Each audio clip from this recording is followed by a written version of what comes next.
prior to the 90s, so in the, I guess, prior to the 90s, Pittsburgh was a steel town. So a lot of folks had jobs in the steel mills. It was a big industry here.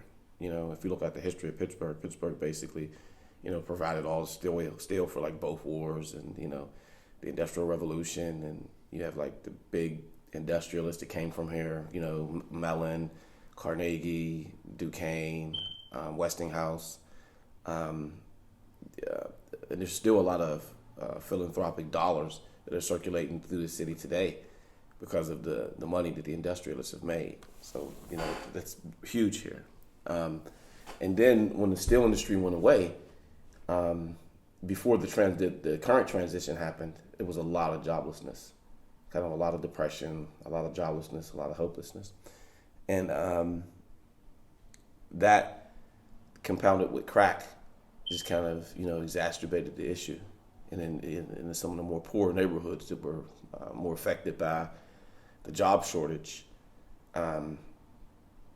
they got violent and they got bad. So there was there was really no investment. There was no jobs. The police didn't know how to handle the situation. So it was poor policing practices, and these neighborhoods went down. So you went from like just beautiful neighborhoods that were predominantly African American and had been great neighborhoods for years and years and years, to suddenly, like, boom, like a bomb had dropped.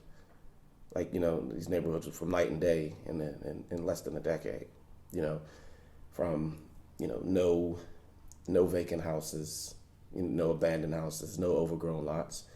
You couldn't find a cigarette butt on the street, to the neighborhood's now majority vacant, vacant houses, vacant overgrown lots, and garbage and glass everywhere, graffiti. So something happened. It wasn't that the people there were somehow, genetically predisposed to be poor stewards of their community. It was obviously something had taken place. This isn't the same. It's the same people, but strangely, it's not the same culture. It's not the same community. It's not the same identity of the people who have been here for the last 50 years. Something had happened.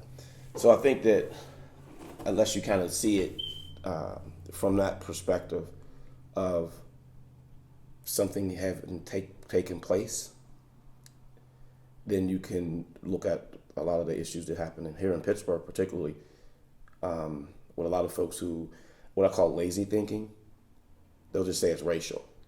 I remember when this neighborhood used to be great when the Germans lived here, because a lot of the inner city, Pittsburgh was also a place where white flight had taken place. So a lot of these neighborhoods, Pittsburgh's an old city, it's been around for a while. So a lot of these neighborhoods are hundreds of years old. And in the inner city particularly, what initially, these neighborhoods were Polish, they were German, they were Irish, they were Italian. And, those folks moved out in the 50s, in the 50s and in the 60s, and African Americans moved in. And those neighborhoods remained great, they were great neighborhoods until this crack came along in the 90s. And that's what decimated the neighborhood. But so you would have, I just read this one, this blogger, and this guy claims to be like educated. I think he went to like CMU, and the guy talked about when these neighborhoods were great, when Beltsuver used to be a fantastic neighborhood, and you can still see signs of its greatness, of its German heritage.